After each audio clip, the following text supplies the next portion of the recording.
view on. Okay, here we go. Okay, yeah.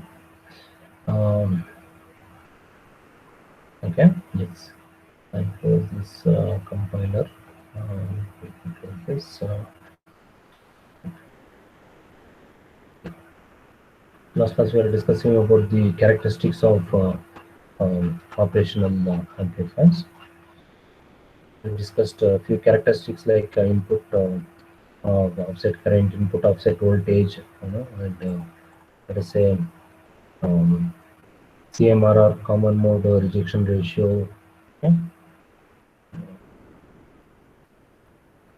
Okay. Move on.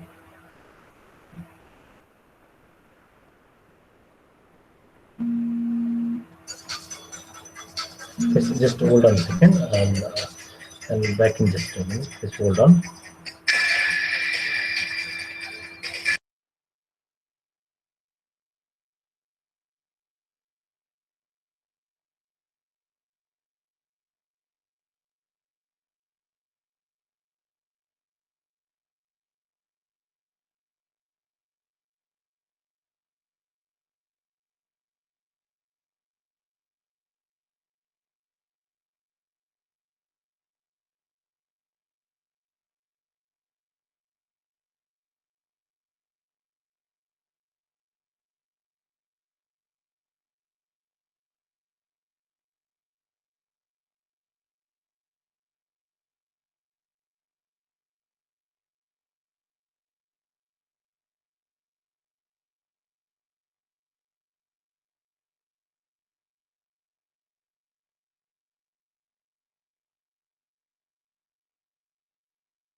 Okay, let's continue.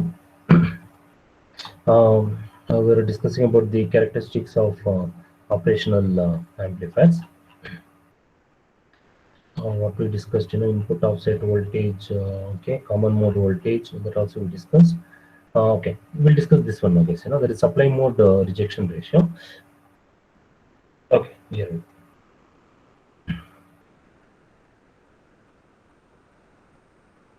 Okay, supply voltage rejection ratio.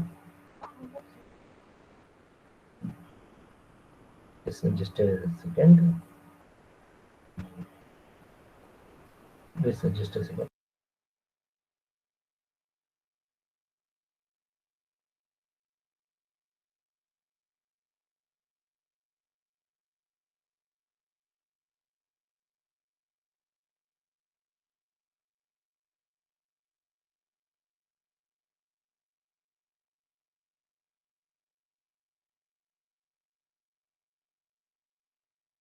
Okay, yes, okay.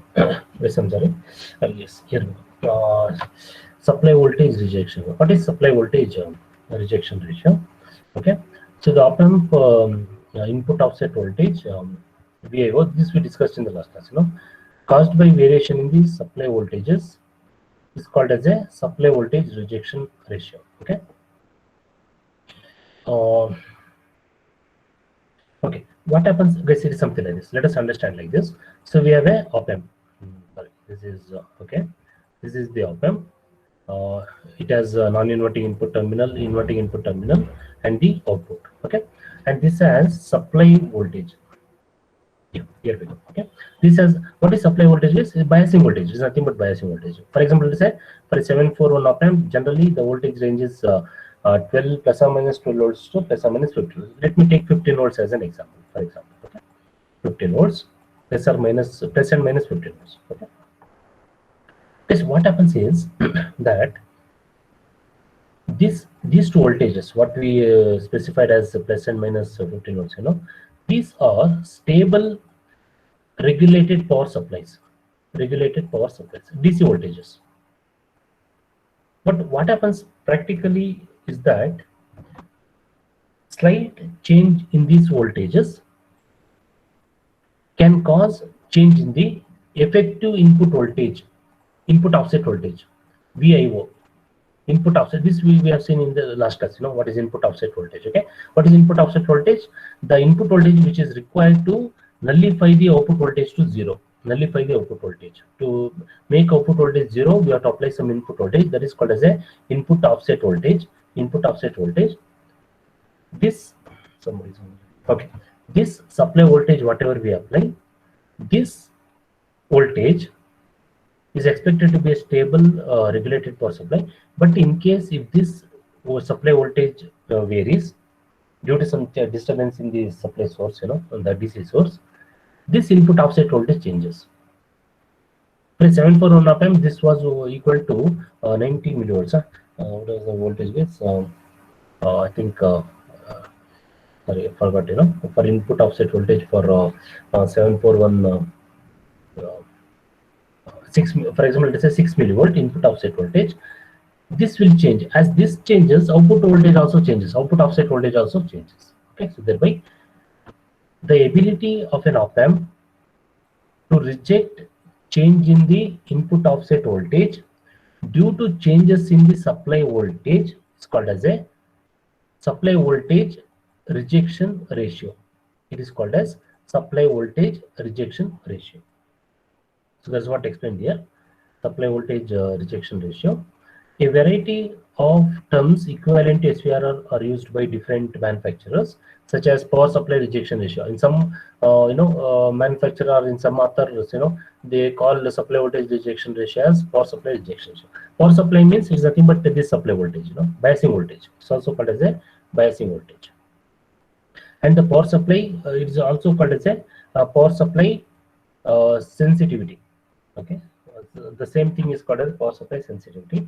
These terms are expressed either in microvolts per volt or in decibels. Okay, so if we denote the change in supply voltage as delta V, there is this plus or minus 15 volts. Change in this plus or minus 15 volts as not 1.5 volts, plus or minus 15 volts as delta V. Accordingly, we are going to measure the, with respect to change in supply voltage, we are going to measure the, ratio. Okay, we are going to measure the effect of that on the input offset voltage. So corresponding change in the input offset voltage is delta VIO, input offset voltage. So supply voltage rejection ratio or power supply rejection ratio, or whatever we call it as, can be defined as SVRR. Is on the line. Here we go. Okay. Supply voltage rejection ratio is equal to ratio of change in the input offset voltage, which changes due to change in the supply voltage or change in the biasing voltage. Example: for a 741 op amp, it is around 150 microvolts per volt. That means microvolts per volt. Somebody is okay. Take up the call later. Okay. So microvolts per volts. That means for every change in supply voltage of 1 volt, okay, there is this plus or minus 15 volts, whatever we have written. Let us say it changes to plus or minus 16 volt, for example. Okay, every 1 volt change in the supply voltage, every 1 volt change in the supply voltage will cause around 150 microvolts to change in the input offset voltage. It will cause 150 microvolt change in the input offset. But as the input offset voltage changes, what happens to the output offset voltage is output offset voltage changes. There is a problem. Okay, there is op amp becomes unreliable. That's all. Okay, so we expect this DC supplies to be very, very stable. Okay, another comparison with the 714 op amp. It is around. It is very huge. It's around one. Okay, here it is represented as delta V by delta VIO. It is around 104 decibel. Okay, so approximately we can represent in what you call in microvolt per volt as 6.31 microvolts per volt. Compared to 741 IC, 741 IC, 714 IC has smaller value of SVR, supplies supply voltage rejection ratio. That's what it is. Okay, because it's a precision operation amplifier, so it has better performance compared to 741. Okay, so what does this values indicate? This means that lower the value of SVRR in microvolts per volt, something like this, microvolts per volt, better the op amp performance. Smaller the value, better is the performance of the op-amp. For example, 741 has a better performance compared to 741 op-amp. That's how it is. Okay, because 7414 is a precision op-amp, whereas 741 is a internally compensated operational amplifier. So 741 and other op-amps, SVR is measured for both the supply voltage magnitudes increasing or decreasing simultaneously with supply voltage resistance. Just a second, somebody's on the line. Okay, here we go. Okay, for some op-amps, SVR is separately specified as positive SVR or negative SVR for negative supply voltages. Anyway, this will discuss later. You know, as single polarity supply, this positive negative comes into picture. That will take up later. No issues. Okay. Next point, large signal. Next characteristics, large signal. Voltage gain. Op-amp amplifies difference voltage, that is VD, which is difference between non-inverting input and inverting input terminal. Between the two input terminals, the voltage gain of the amplifier is defined as output voltage by not input voltage. For a normal amplifiers, we can specify like that. For a voltage, the op-amp, it is output voltage divided by VD, not VI. It is VD, which is difference of that is non-inverting input terminal and the voltage applied to the inverting input terminal. Okay, so we can represent gain as A is equal to V naught by VID. So VID or VD. In some textbooks they refer it as VD also. No problem. In DAW especially they use VD terms. So because of the output signal amplitude is much larger than the input signal, output is very large quantity, and its gain is very, very large. The voltage gain commonly called as large signal voltage gain, because the gain component is very large. It's called as a large signal voltage gain. Okay, so under test condition with a load of 2 kilo ohms, V naught is plus or minus 10 volts, or 20 volt peak to peak voltage. Okay, so large signal voltage for a 741 op-amp, it can go up to 200,000. That is, A can go up to, this can go up to 200,000, very large, 200,000. But even if this is not achievable, 50,000 is minimum guaranteed by the operational amplifier. Manufacturer. Manufacturer says 50,000 is guaranteed. Open loop gain, very large. That's why it's called as a large signal voltage gain. Open loop gain. It is nothing but a open loop gain. Okay. Output voltage swing. In fact, one of the class we discussed this output voltage swing. Okay, no problem. The output voltage swing V naught max for a 741 op-amp is between plus or minus 13 volts for a load resistance of 2 kilo ohm. Okay, that is giving total. See, plus or minus 13 volt means it is like this. On the positive side is plus 13 volts. On the negative side it is minus 13 volts. Okay, so on this side this is output V naught. So positive quantity can be plus 13 volts. Yes, am I recording the session? I don't know. I'm not sure. I forgot, because today I had 3 classes. Yes, it is recording. Recording is on. Okay, here we go. Okay, so on the positive side it is 13 volts. On the negative side it is minus 13 volts. Minus 13 volts. Okay. So what is the total peak to peak voltage? Peak to peak voltage is 26 volts. Obviously, peak to peak voltage will be 26 volts. 26 volt peak. So then we can say that the swing is between plus 13 volts to minus 13 volts. But this swing depends on the supply voltage. So for a supply voltage of 15 volts, the maximum swing can go up to plus 13 volts on positive side and minus 13 volts on the negative side. That's how it is. Okay, here we go. So to peak and distorted sine wave for AC input. Okay, in fact, output voltage swing indicates the values of positive and negative saturation voltages of the op-amp. The output voltage never exceeds the limits given by the plus and plus, that is supply voltage. Okay. Okay. If this maximum swing takes place, there is just now, as we discussed, there is if it starts swinging, swinging in the sense that it starts oscillating between plus 13 volts and minus 13 volts. We call this as a saturation condition. We call it as a we say that op amp is saturated. Okay. Why it is saturated? Because it starts oscillating because of the very huge gain of a operational amplifier. Output voltage swing. But many applications shouldn't. We need to control this saturation condition. So for that we go for a feedback. Okay. Output resistance. Next characteristic is output resistance. It is the R0 on the symbolic wise representation is it is equivalent resistance that can be measured between the output terminal of the op-amp and the ground. Okay, or common point. So for a 741 op-amp, I think this I had mentioned in one of the classes. So for a 741 op-amp, it is around 75 ohms. Okay, that is if you measure the output, the resistance between the output terminal and the ground between these two terminals. So R0 generally with the load connected. R0 is around 75 ohms. It's very small. Ideally, theoretically, it should be 0 ohms. Theoretically, it should be, but not possible. Practically, impossible. Practical circuits not possible. Output resistance. There's one more characteristics. Output short circuit current. Nobody would deliberately want to short the output terminal of the op-amp to the ground.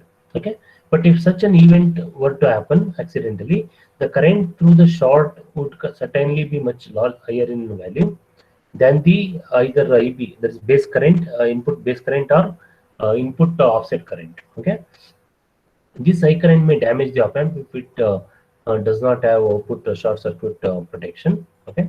Recall our 741 family op-amps have output short circuit protection circuit built in. Okay, 741 is internally compensated. Okay, yeah.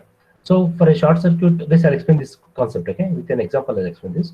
For a short circuit current, the current is 25 milliamperes for 741 op-amp. This means that built-in short circuit protection is guaranteed to withstand maximum current of 25 milliamperes of current in protecting the op-amp. Okay, this is something like this. What is the author is trying to say is, okay, let us go back to this diagram only. Okay, let us yeah, it is something like this. So let us say if I short, let us say if we short this output without using resistor, if you directly connect this to ground, for example. Okay, now what happens is that in this condition, what is the path for the output current to flow? IO, output current to flow. It is only the ground, and this happens to be the path with the least resistance. Since, okay, this is something like this, let us say resistance, there's a resistance, there is a current flowing through this resistance, and there is a value of resistance and voltage across the resistance. Okay, what is I? V by R. If the resistance is very small, what is the current value, guys? Current value is very large. If this short path to ground, if it has a least, it should have a least resistance, because there is no resistance. No, that what is the resistance? That wire, the wire what we connect from output terminal to ground, only that resistance exists. Otherwise, there is no resistance. This resistance is very small. When this resistance is small, the current is maximum. That means more current will be drawn by the op-amp. But op-amp has a current limitation in terms of output current. It can provide a maximum of, let us say, 25 milliamperes, not more than that. If you want more than that, there are different methods, to amplify the current. Okay, but op-amp cannot generate bigger than this current. Okay, if there is no internal protection against this larger current, okay, op-amp will be damaged. So 741 comes with the internal protection circuit, which makes sure that even if the output is accidentally shorted to ground, the current will not exceed 25 milliamperes, and hence op-amp is protected. Okay, so this is what is called as this is the meaning of output current protection. Which is inbuilt feature in the 741 op-amp. Then this is called as a output short circuit current, because output is shorted to ground, so maximum current flows. That's okay now. That is what is the meaning of output short circuit current. Then comes what is known as a supply current. What is supply current? It is the current drawn by the op-amp from the power supply. Okay, This parameter is not given on most of the op-amp data sheets. For 741 op-amp, it is around 2.5 milliamperes. Okay, because what is the supply current? This supply current is not the input current. I mean, not the current which is goes to the inverting and non-inverting input terminal. Okay, it is this current, supply current, IS, supply current. Okay, this supply current is very minimum. Okay, for a, as you can see, for a 741 op amp, it is only 2.5, sorry, 2.8 milliamperes. The current is very small because it is a limitation. See, not that we can, give any number, any amount of current. No, this is a limitation. We have to operate op amp with a maximum supply current of 2.8 milliamperes. If it exceeds, it will damage the current. Sorry, damage the op amp. Okay, so we have to keep this in mind whenever we connect the uh, supply voltages to the operational amplifier. Power consumption by the operational amplifier, PC represented as PC, amount of quiescent power supply, quiescent power with input voltage of 0 volts that must be assumed consumed by the op amp in order to operate properly. Okay, so there is a limitation in terms of power consumption by the operational amplifier. Okay, the amount of power consumed by 741 op amp is 85 milliwatts. Yes, this 85 milliwatts, of course, it is under the standard conditions with a power supply of plus or minus 15 watts. Okay, all this matters. All this matters. Okay, there are some factors which will affect power consumption. Like, for example, number of resistors connected to the operation amplifier, that I'll show it here. In this circuit, for example. Okay, so let us say we have connected some resistors. I think we had that circuit. No, wait, I will show you that circuit with more number of resistors connected. Where it is. Yeah, something like this, for example. Okay, so let us say there is two resistors connected at the input stage. Let us say there is one more resistor connected at the output. This is RL. Okay, when more number of resistors are connected, power consumption increases.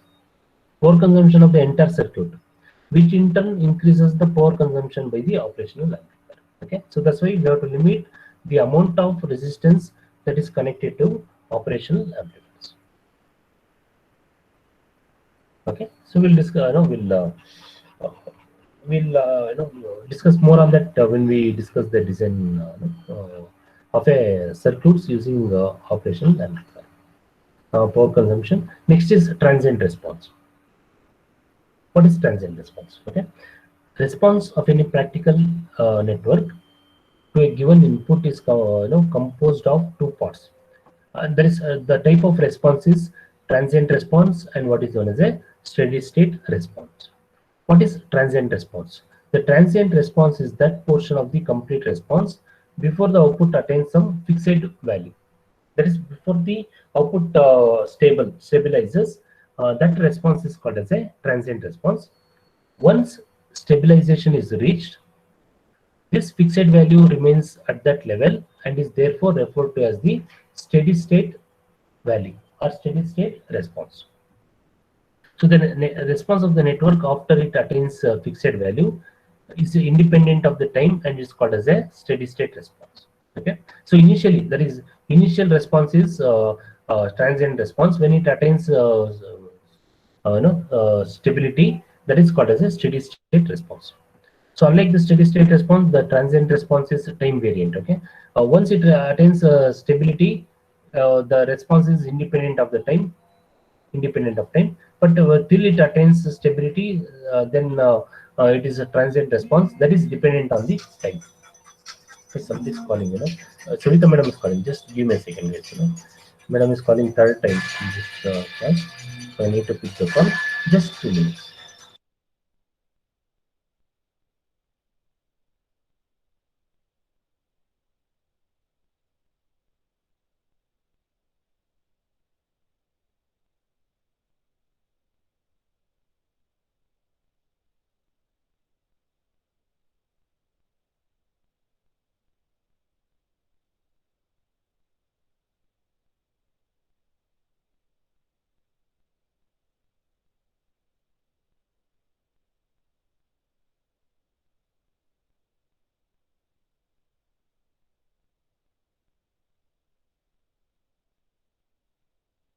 Okay, this here we go. Okay, sorry.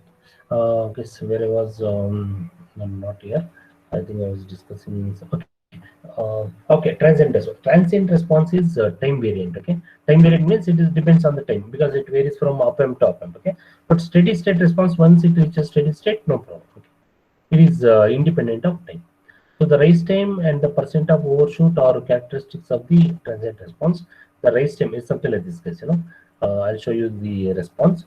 This is the rise time, and before it stabilizes, there is a overshoot and undershoot. After some time, it stabilizes. Okay, so this is steady state response. Steady state response. This portion. Okay, and this portion is transient response. Why transient? It varies. It is still varying. That's why it is known as this. This is time dependent. Time dependent. Whereas this steady state response is time independent. That is, it remains steady over a period of time. That's it. Okay. Okay, characteristics of, okay. So the time required by the output to go from 10% to 90% of the final value is called as the rise time. Okay, that is, in this rise time, the time taken by the response as output, for example, to go from 10% of the output to 90% of the output, to the 90% of the output. Okay, this time is called as rise time. This varies. This depends on operational amplifier and various other factors. Okay, so value is called as rise time, that we discussed. Overshoot is the maximum amount by which the output deviates. Overshoot means, as you can see from this diagram, it varies. This varies like this. Okay, and slowly it settles. Okay, so that indicates deviation from the from the steady state value. Okay, so overshoot is generally expressed as a percentage. Yeah, of course we'll not go in detail into this responses in our course, just for information, for the completeness of the characteristics. Okay, so for a 741 op-amp, the response of the circuit for input voltage of 20 millivolts, input voltage, okay, DC, input voltage DC included. Okay, so the rise time is around 0.3 microseconds. That is time taken to go from 10% of the output to 90% of the output. It takes around 0.3 microseconds. Okay, and overshoot is 5% for the 741 op-amp. Okay, that is compared to the total portion, compared to the average value, compared to this average value, this overshoot is around 5%. This overshoot is around 5%, something like this. This is very, these details are important, but right now we are not going in detail into the this parameter. Just this knowledge is definitely is very much required. Okay, to appreciate the performance of a operational amplifiers. Transient response is the one of the important consideration in selecting an op-amp in AC applications, because based on, see, response time is 0.3 microsecond. Let us say in my application requires raise time to be smaller than this, so we accordingly have to select a particular op-amp. So raise time is inversely proportional to the unity gain bandwidth. So what is this unity gain bandwidth? I need to explain this. Unity gain bandwidth we have to discuss, no? Okay. Okay, this I'll explain. Unity gain bandwidth, because the terminology we have come across. Let us understand that. You quickly understand unity gain bandwidth. Okay, so let's say for a given op-amp, we plot frequency against gain. Okay. Okay. This what happens is that for this op-amp, for any op-amp, for this means any op-amp, we are applying the input voltage. Okay. As the input voltage frequency increases, the gain of the op-amp decreases. Okay, so thereby there say initially 0 hertz. What is 0 hertz, guys? It is DC. It's nothing but DC. No frequency means it is DC. Okay, as we increase the frequency, the gain of the op-amps decreases. At some point, it reaches unity gain 1 decibel. It reaches unity gain, that is 1 decibel. 1 unity gain, 1. Okay, gain is 1. This frequency at which the op-amp gain reduces to unity And this range of frequency is called as unity. Let me change the color. Unity gain bandwidth. Yes, you understood this? What is unity gain bandwidth? As the frequency increases, gain decreases. At some point, it reaches to unity gain. What is unity gain? Yes, it's nothing but a voltage failure. We have discussed voltage failure. No, what is voltage failure? Whatever the input you apply, let's say if you apply 1 volt, output is also 1 volt. Output is also 1 volt. Okay. Then what is gain? Gain A is equal to V naught by Vi. V naught by Vi. Okay. So what is V naught? 1 volt. What is VA? 1 volt. Gain is 1. Gain is 1. Okay. So thereby there is nothing but a voltage failure. Okay. That means when the gain is 1 at that frequency, or up to that frequency, that range of frequency is called as a unity gain bandwidth. Okay. This is just for your information. Okay. Yeah. That is the meaning of unity gain bandwidth. Okay. This means that smaller the value of the rise time, higher is the bandwidth. Obviously, because smaller, see, that means smaller the rise time, output can achieve maximum value at the earlier time. Earlier it reaches the maximum time. Maximum will be the unity gain bandwidth. It's all related. That's how it is. Okay. Yes, at this point it may not be clear that unity gain bandwidth. So don't worry for time being. We will take up for that. We don't have that in our course. But in case if that is necessary in any particular topic to be discussed, I'll discuss again. Okay. So guys, many things we are discussing, though it's not part of the course, because we cannot ignore. So things we have to be clear with. Otherwise, the discussion will not be complete. Next characteristics, slew rate. What is slew rate? Yes, yes, just.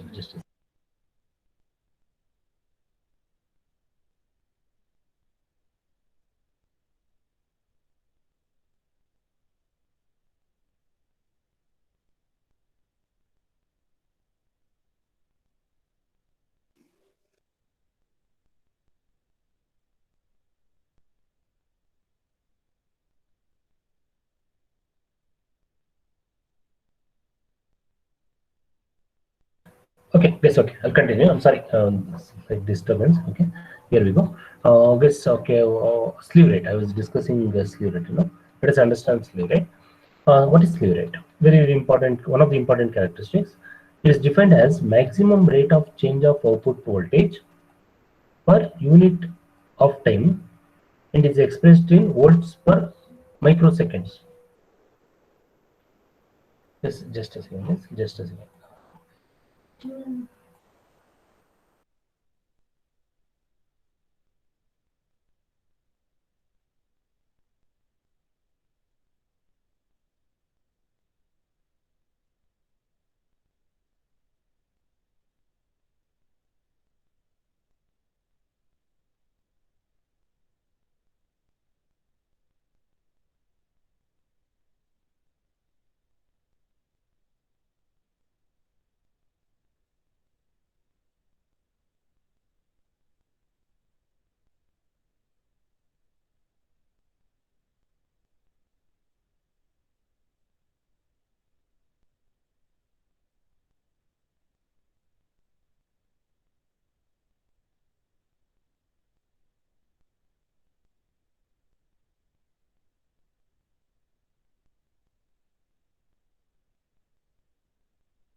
Yes, first of all, extremely sorry, guys. Because of some emergency, to okay. So situation, the condition in Bangalore. Okay, so tension everywhere. Okay, here we go. Okay, let us continue with okay, slew rate.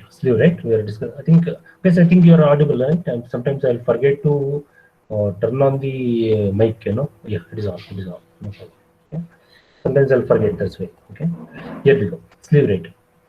Now, slew rate, maximum range change of output voltage per unit of time, expressed in volts per microseconds. Okay. Equation wise, it can be represented like this: slew rate, change in output voltage to change in time, represented as volt per second. Because what is this slew rate? Let us understand. Okay. So let us say this is the operational amplifier, plus one minus inverting and non-inverting input terminal. Let us say we are applying some input. Let us say 1 kilohertz, and let us say I apply input at 1 kilohertz. Okay, the output. Okay, what happens is that, guys. Okay, before this, we should understand the frequency. Oh, sorry, I can go back. Correct. Okay, so before this, we have to understand what is known as a frequency. Okay, guys, observe this. Let us understand the frequency concept. This is DC. Okay, the constant, no frequency, zero frequency is DC. Okay, then comes the uh, so larger time period means smaller frequency, so I should take okay, I should just a second, guys. Let me represent it like this. uh, Let me represent like this. Okay, yeah. Okay, so so this is the high frequency signal. Okay, and comes the low frequency signal.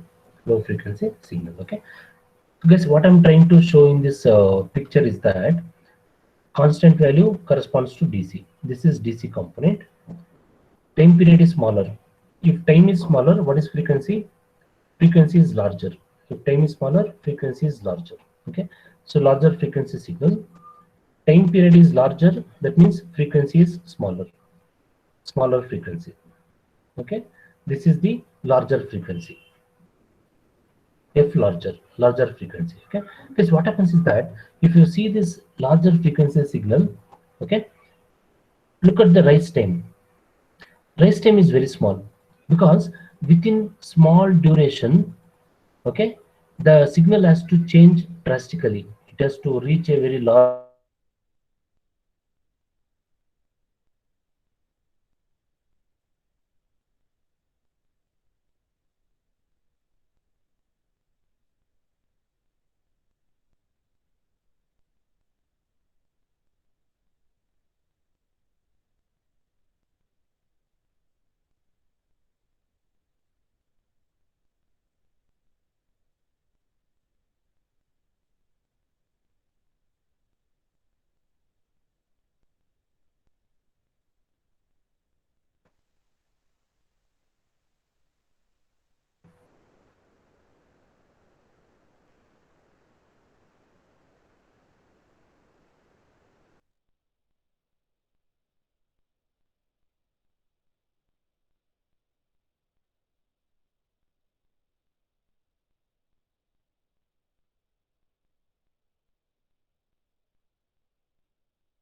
Please, sorry guys, there is a power interruption and then it automatically logged out. Okay, from the session. Okay. Okay. So let me continue the discussion, please.